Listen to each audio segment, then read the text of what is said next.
Welcome to Java Forum. Now I am going to show you how to enable the auto login for the user in Red Hat Enterprise Linux 9 in GUI mode. So go to settings, left you can see users, unlock, provide the root password. So here you can see the option called automatic login, enable that option. So now what I am going to do, I am going to restart. So while after restarting, that user will not ask for password.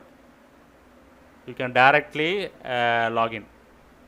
So this will work for only one time, that is after reboot only it will work. If you log out and log in means it will ask for a password. This automatic login or auto login feature will work only after a restart or rebooting the mission. So now you can see that I automatically logged in without asking password. So the login page does not appear. You can see I have automatically logged in.